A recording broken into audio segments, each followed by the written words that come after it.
All right, well, welcome back to the channel. My name is Kevin. I'm Tarsha. And this is, of course, Conversations with the Crawleys, where we have conversations about faith, family, relationships, and reactions, reviews, recaps to our favorite TV shows. This one is all about, you guessed it, Ready to Love. Hello. Season 5. It's back in DC, DC. Chocolate City. Around DC my City. hometown. So, yes, we lived in Maryland, DC for a few years. Born in DC. Live in the PG. She feeling herself off this. Listen, finally, they got something going on in DC. Okay. All right. But anyway, if this is content that you enjoy, make sure you're hitting that subscribe button, hit the like button, request notifications, Share. And we will see you again in the comments. Check out the community tab too. We have a community tab now. Things are moving and progressing, so definitely want to connect with our KT squad, as you all have been called. And so we're going to dig into this season. In fact, stick around, because we're going to have, our goal is to get some interviews, to get some other conversations, do some lives. So definitely make sure you are connecting and seeing us in the comments. All right. Yes. All right. You got a shout out. Oh, yeah, we got a shout out. Listen, we have been doing this thing, so we are shouting out our subscribers and commenters. And so we wanted to shout out from one of our last videos, My Lucket Stars. I like that name. She said, talking about our Married at First Sight review, these couples are a mess. Listen, if you watch Married at First Sight, you know them folks is a mess over there. Scandal after scandal, right? She said, goes on to say, but your reviews actually make them tolerable and reminds me that we're all human. I wonder how people would judge me if a camera was on me for hours. And that's actually something to keep in mind. Yep, it is. You know, we are giving our opinions, our thoughts, our recaps on these shows, but we also recognize that there's a human factor, right? Right, and we're taking what they are able to share with us that is not edited out, and we try to apply it to why they may have responded the way they have. So hopefully we do well to be able to show that we're giving a balance. And if you're one of the folks that are on these shows and you want to kind of tell us maybe what's happening that we're not seeing, definitely reach out. I think my email address is in the link there, but definitely we'd love to interview you and kind of see what's going on for real. Yep. All right, because we do recognize that editing takes a lot out of this, right? Takes a lot out. There's a lot that goes on. All right, anyway, Ready to Love, Season 5, DC. We got a bunch of folks with a bunch of names. Lord. So be mindful. We're getting to know these names. Right. So once we hear them enough and we can say them, we'll be good. We'll be up. So they start showing up to the house. Yeah, we got to be showing up. And that house ain't in D.C. I can tell you that much right now. I knew that. I was like, is that Virginia? That's not a D.C. house. No. It need to be a row house. One of them 500,000 row houses. If we're going to be authentic. They do that all the time. That ain't a DC house. It's okay. Yeah, that's out way out in Virginia, right? All right, but they start showing up to the house, and so the couple the singles start meeting and connecting with each other. Correct. Sabrina is one of the first people to show up. She's 45, I think. She's 45. Find out that she was born in Korea. Yes, and she has a nice tattoo of the Korean flag or symbols on her back. Yes. So a lot of work there. Right. But then Tyrone, who y'all remember was one of my picks, that he's probably not going to stick around too long. But he says that, oh, you were born in Korea. We got a connection because he was in the military, I guess, in Korea. And so he starts trying to sing some song in Korean. And she's like, Don't know. Yeah. Thank you. You got to also be listening. Right. She said she was born. She was born there. So, and he seems like the type of person that's just kind of like, maybe, like we talked about, nerdy, so he's smart. So you got an opportunity to kind of learn some Korean. And singing it is easy way to learn any type of language. So I get the effort in trying to connect with her. Trying to find a connection, right? Yeah. But yeah, listening skills are important, as we'll find out in this show, right? And then Corey, who meets up with Courtney. Yes. And he says that his weakness is tall women. Yes. First, let me spoiler alert. Corey got a whole lot of weaknesses. Tall women is not it. There's some other weaknesses Corey got, right? And so he asked Courtney for a date, and she's like, okay, yeah, you know, blah, blah, blah, because they have a little conversation. Right. So are you doing them they're whatever who they connected with or how Or they just met. I'm just going in the order of kind of how things went down. Well, okay. Listen. Walter walked in. Okay, we'll go ahead and talk about Walter. So Walter walked in and saw Sabrina. Okay. And they had a conversation because Corey come in a little bit later. Gotcha. Okay. You remember that? So, but Walter comes in and like, oh, she had a connection. She liked the salt and pepper beard, Yes. you know, and everything. So they're connecting. Mm-hmm. Can I talk about Corey now? Yeah, sure. Okay. You ready to talk about Corey? Corey liked tall women. Corey liked tall women. All right, who we gonna talk about next? Hey, we can continue to talk about Corey. Okay, so then Corey also, we see Courtney is sitting at the table next to Carrie. Mm-hmm. And he comes and he talks to Carrie and it's like, hey, I forgot to get you something when we walked in. Mm-hmm. Right? Mm-hmm. So he pulls Carrie aside. Mm-hmm. So, listen. I think we should, can we go on a date? I think we should need to have a date. Well, can I get your number? He talks about having an energy and I'm giving a this vibe. Okay. Go ahead. So he asked for a date. He did. And there's no connection between them. There's no connection. They didn't even have opportunity to talk. I feel like anyone who comes up to me and starts lying immediately about they need to tell me something, because I'll be like, well, what do you need to tell me? Right. Because there's nothing you should want to be able to give it to me, because you should have gave it to me when I came in. Right. So I would have put him on the spot, but she was nice. She's not the one that somebody else puts him on the spot a little later. Right, but she was nice. Yeah. And she was like, okay, you want to go out on a date. And remember, Corey is the one who basically said he's doing the copy and paste method to dating.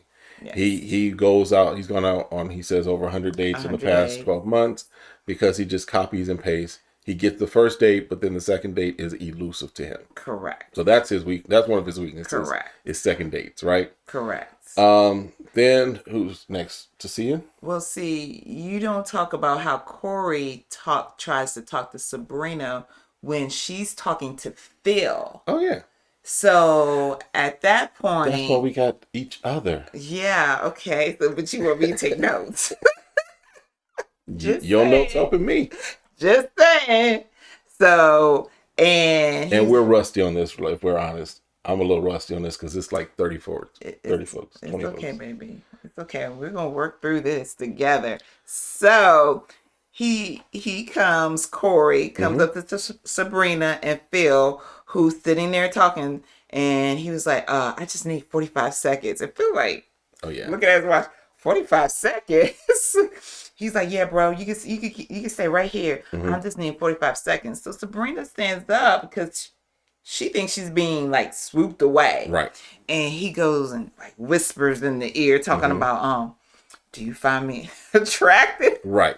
And she's like, we haven't had a talk, so I'm not about just appearances. Right. I do like to get to know. So if you give me a moment, then, well, you know, I want to be able to take you out on the first day. So it was just like, okay. First of all, even Phil was like, dude, this is not the place. Right. You don't do this. I mean, I was just like so taken back, and I thought it was hilarious that he thought he was at the nightclub. Yeah. So he has to switch it up for this type of environment, right? Because evidently what's been working or what he's been doing is not working, right? Well, in his head it is, because obviously he starts out in his typical pickup. But if you're ready to love, a first date is not winning. No, it's not. A first date is an opportunity. But if you don't advance past that first date, you just losing every weekend. Well, it looks like he is losing every weekend because he's not getting to a second date. Yeah. But whatever the perception is to him, that it's about, once I get him on the first date, I got him.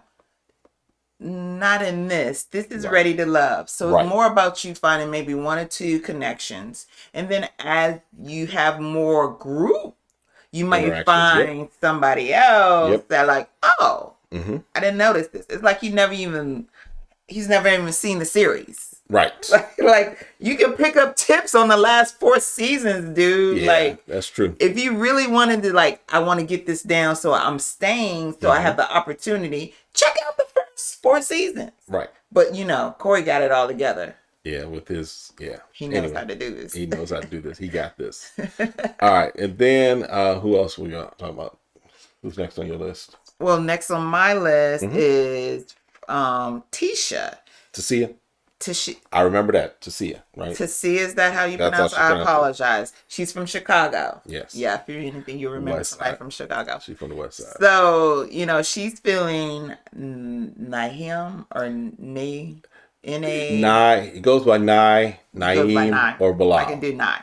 So she's feeling him. She's never been married, but she loves to be pursued. Yep. So I'm like, well, baby, you need to be caught, because being pursued is good for a season. Right. But at some point, why are people not catching you? And remember, she's the one who said that she goes for the medium ugly guys. Oh, yes. Medium ugly. She goes for medium ugly guys. Yeah. And the medium ugly guys are all upon her, what have you. Right. Even her ex. That's right. So I don't know who she's considering medium ugly. She did talk to a lot of guys. So hopefully we can find out who's medium ugly. Yeah. Because, she even has a conversation with Carrington, and the connection just seemed a little like forced to me. Right. And if you looking at other conversations that she had throughout the night, it seemed like she was more pressed than the guys were. Well, she was trying too hard, in my opinion. She was asking like all these rapid questions. And as we look through the seasons, men do not like to be interrogated. No. So maybe that's not just on this show. We don't like to be interrogated. Listen, if you're a guy, you're watching, you like to be interrogated, let the ladies know, because listen, I just know I don't like being interrogated. My brothers don't like to be interrogated. Well, every woman should take maybe 3 main questions. Allow the man to answer it. But it's about having a conversation also. But that's what I'm saying. Yeah. So if there's 3 main things you felt like on the first date for you to have a connection to go to a next date, right. Say, I'm going to only ask 3 questions. Right. And then you listen to the response and you gather information from the response. Right. And then you just work the response. Right. Whatever the response is, that's how I'm going to navigate. And it's also how you ask the questions, right? Because there's a difference because men and women, we like to talk about ourselves, right? Right. So there's a difference between, well, are you done sneaking and linking around versus what happened in your last relationship? How did that go? What did you learn from that? Right. There's a difference in that flow, because then it's not as accusatory and much of an interrogation. Right. It's we're having a conversation. I'm getting to know you. And she came off almost interrogating, like you said, as opposed to having the conversations, right? We meet Liva, who was married at 19 and divorced at, I think she said 2021. Hers was very short-lived. She says that also in her interview about herself. Right. It was like just a couple months. Right. So I don't know. It was like married or burn or something.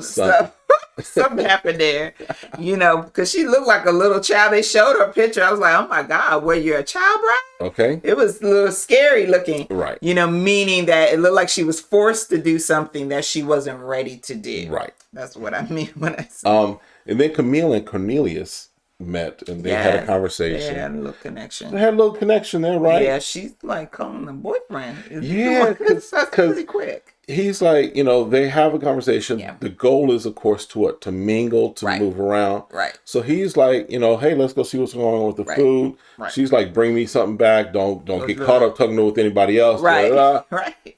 So throughout the night, just to kind of jump ahead, throughout the night, she is like, she makes a statement that that's her boyfriend and he wooed her.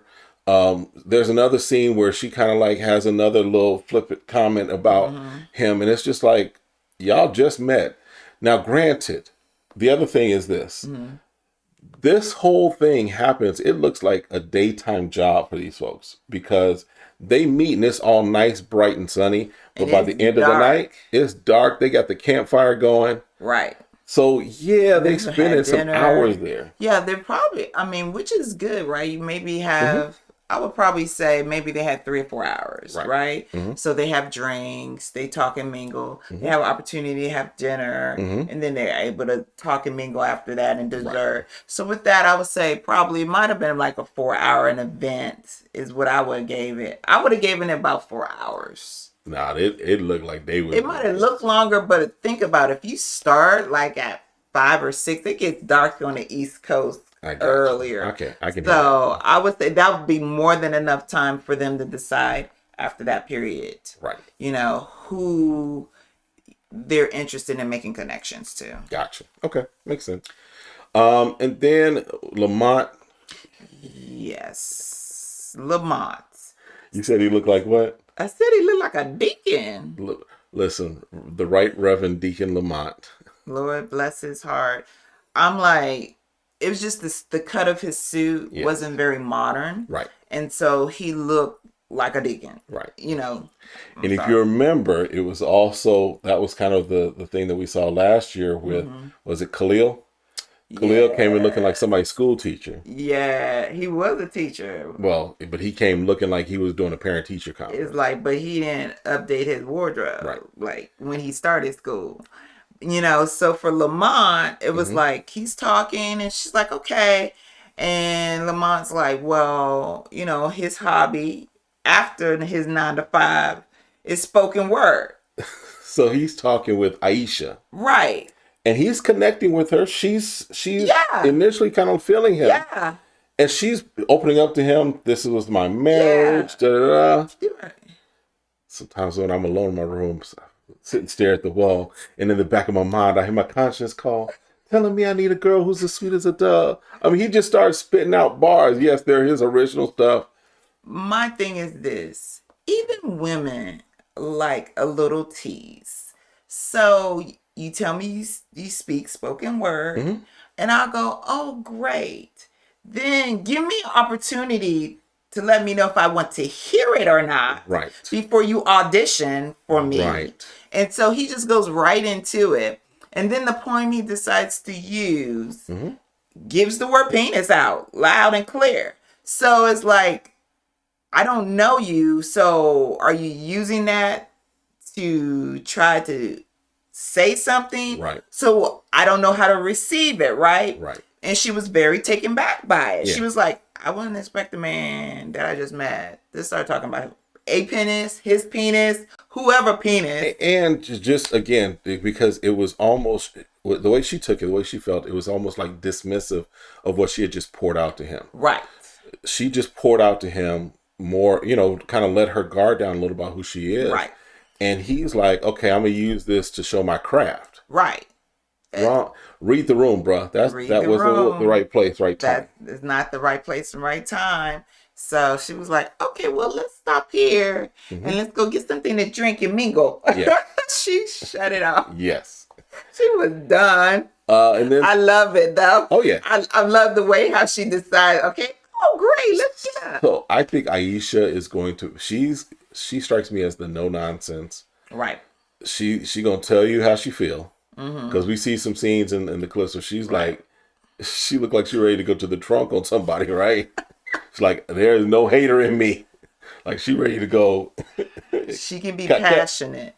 I mean, and that's what, I think that's another thing. You have to be able to stay yourself, but don't let people rattle you. Right. Because when a man said that, I'm like, well, what's going to happen if we're together and something pops off? Right. You know, am I going to have to hold her back? Right. So. Right. And then Sabrina and Walter. So Sabrina, again, we talked about earlier. Walter, who dated his wife for 9 years. They got married, going to medical school. Graduated, yeah. She died about 1.5 years into their marriage, right when they were about to start having kids or trying to have kids. He talks about how he went like on a self-destructive path. So he was like, look. He was wilding out. He was wilding out. Yeah. Right. But he's like, look, I'm ready. I'm healed. I'm good to go now. And him and Sabrina have a good conversation and connection over the fact that both of them either have had or are taking care of their parents, right? Right. So for Sabrina, she's just like, oh, her guard went, in my opinion, went totally down. She was Right. like, she was feeling a strong connection and Yeah. vibe with him. Yeah. She began to cry, Mm-hmm. and he was consoling her because Yeah. he had to take care of his mom, who Mm-hmm. died in his arms. So he's had several losses, Yeah. right, over the period of his young adult, life, you could say so. Right. And a lot of the women are starting to like Walter, Mm-hmm. because he's showing a sign of more maturity than Right. maybe some of the guys that we've been able to see so far True. just in this first um episode. Yeah. And then Courtney and Cornelius kind of Yes. have a little A little connection there. connection. Cornelius is the one who, The southern, Southern guy yeah, who's southern like, guy. I'm trying to become a church boy, but Right. listen, if the Holy Spirit ain't working with me that day, I might. Right. He's trying to Mm-hmm. be celibate. Yes. And he's really getting back into the church. Yes. So he indicates not only is he looking for a wife, he's like, I want to have kids. Mm-hmm. So I'm thinking of her as a wife, a mother, Right. someone we're going to really hold a future. So he says he's being very intentional, Mm-hmm. which is good, right? That's the whole reason for being here. So I'm hoping he finds love. Yes. And then Frank is having a conversation with Libba, and I forget who else it was. It was. I think it was, she doesn't pronounce it as Aisha. Was it Aisha? Yes. Okay. Caribbean. Yes. Can't think of how you pronounce Maybe, it. I don't know. But they're having a conversation, and she does a, all right, and this is for all of my office fanatics, right? She does a that's what she said joke, and it fell flat. It was just bad. And Frank is looking like, He seems very not interested. He was like, okay. he said there were too many yellow flags. He Right. said not quite red Not flags red. just yet, but Right. there's some yellow flags. It's like, pull up, bruh. Other things that we were seeing as far as Zadia was feeling, Yes. Naeem. Naeem. He says this go around he is more open, and so Right. the feeling I get from him is that he could be, if all things considered equal, he could be one who normally would just sit back and be very relaxed, very standoffish, in some respects very quiet. Right. But I think he's kind of stepping out, because initially that's kind of what I thought, was that he might be a little more laid back, but he Right. seems to be really pushing himself out there. Right. And in this environment, in this type of a show, you've got to do that. You cannot be shy brother, right? Right. Yeah. I think he was holding his own, right? Mm-hmm. He might be mingling. I know they didn't cut to him a lot in the scenes that Right. we had. So hopefully we'll see a lot more of him throughout the season. So then Tommy starts to go around, and we're trying to see who folks are feeling, right? So they're feeling. And then there's a scene where some of the ladies are talking, and Corey is there, Right. and it then comes out. So what are you doing Friday night? Oh, I got a date with Corey. Oh, well, my date's on Sunday. Your date's on Sunday? My date's Saturday. So now, listen, game 101. Don't put yourself in a position where everybody know everything that's going on, right? Everybody, women will find out, and it's like, again, And it's day one. it's supposed to be making genuine connections, Right. And you can't really say you made genuine connections, because we see you just ask the girl out. Right. You didn't sit and talk to her. You didn't find out anything about her. If this is the person you want to go out with, so the whole thought process, he's just off. Yes. And so they all like, bye. Yeah, They get up they and like bye. bounce. They are. They ran faster than roaches. They were bye. They were gone. They were Audi 5000. They were out. And then like he goes to another group, they were like, so how's the energy now? He's like, It's not really gone. The energy's gone. And so I think Camille is the one who he talks with a little. Right. And he originally talked to Camille, and I thought they had a connection. And she said like, oh, I'm feeling Corey. He seem okay. And then he tells her that one of them meeting you really want to ask out, and she's like, okay, you just making this worse. Right. Because it would be, okay, I'm attracted to all of these women. Yes. Okay, yeah. Wrong atmosphere, wrong time to do that. But when now you're telling us that there's at least one person that you're like, yeah, I really didn't want to, I shouldn't have asked her out. Right. Then it's like you're just going through motions. Right. You truly are just doing copy paste Right. to see what sticks. And then after that, I wouldn't want to talk to you. I'm like, why would I waste my time? You already promised 5 out of the 10 women that you're going to take them out. I'd be like, bye, boy. Right.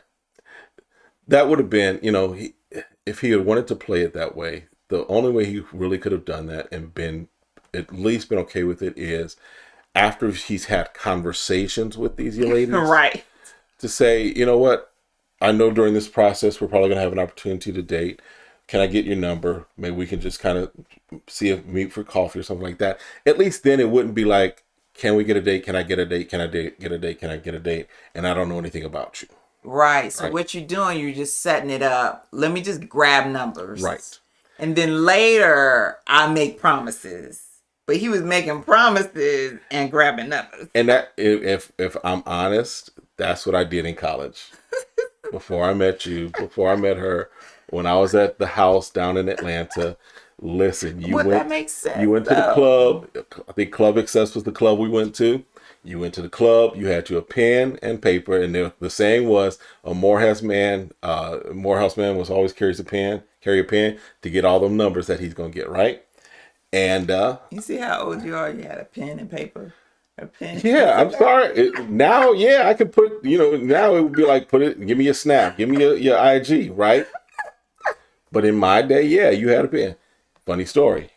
What? We had back in the day, right? I'm telling on myself, right?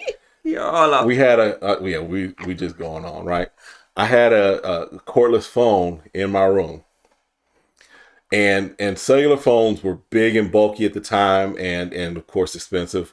But me and my friends, we had those cordless phones, so we would sometimes go to the club, act like we had cell phones, even though they was just our cordless phones. See, I wouldn't talk to you. It was like, I know this is. I would know. But God was saving me for you. I'd be like, he done took that phone from his room.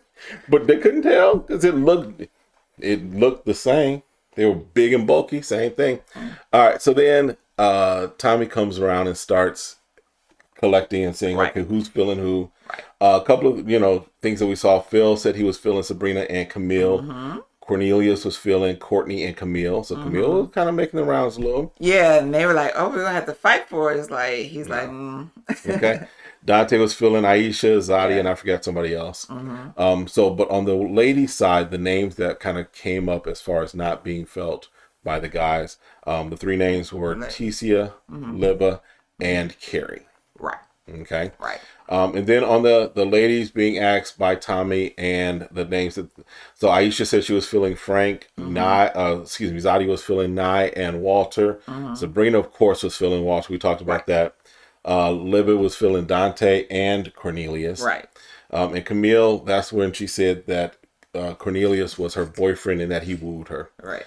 Listen, Camille might be the stalker of this series, this season. See. Again, we find out anyone who tries to attach themselves to one person too early, they don't last. And also, you limit yourself on getting an opportunity to meet all these other guys, which you shouldn't, right? Because you can't wait till the last minute and then switch after you start calling somebody your boyfriend and start being loud about it. You shut the other men down, and then all of a sudden you want to show up when he's gone or whatever. They ain't gonna want you. Nope. All right, and so then on the block was Lamont, Tyrone, and Corey. And the Right Reverend Deacon Lamont is gone. He can speak all the words he wants. Listen, he's gonna go help the building fund and do his spoken word. And then the ladies' side, the bottom 2 were Libba and Tecia. Libba's gone. Yeah. But Tecia got an attitude. Right. Okay, so all past seasons, the first woman gone, they'd be like, okay, what do I need to work on? What am I missing that I could do better or done better? Because maybe something off. But she's like, oh no, how y'all gonna set me up like that? I'm like, whoa. Now, if any man who did have a problem with you or did have a problem with you, they're gonna avoid you. Mm-hmm. I'm like, you can't have an attitude because she's like, I'm ready to get out of here. Well, you're gonna have to see these men again. So I'm concerned maybe she ain't gonna last long, or she gonna stab 2 men before she leaves. You said stab because she coming off really strong about. Mm-hmm. Now I get being upset, like, oh, I don't want to be being put disappointed. You don't want to be that. No, you didn't think. You thought you had connection. I thought I'm making these great connections, but obviously you're not self-aware. You missed something. Why not rather say, okay, I'm gonna take this as a learning experience, and hopefully I can talk to some of the guys to see why they felt like I was a bottom. But now the guy's like, I ain't gonna tell you that it was me that put you at the bottom, cause you gonna come for me. But listen, it might be the fact that maybe she was looking for the medium ugly guys, and there weren't medium ugly guys there that was, all up on her, right? So, but yeah, she caught an attitude, and she was like, I got numbers in my phone. Well, okay, yeah, you got numbers, but maybe those weren't the guys that voted to possibly have you go, right? Or because of your current attitude, maybe they saw that they don't want to be a part of that, right? So I think you should adjust. Mm-hmm. Have a better attitude. There's a lot of adjustments that need to be made. Quick. Especially in this show. There's lots. Quick. All right. Anything else? No.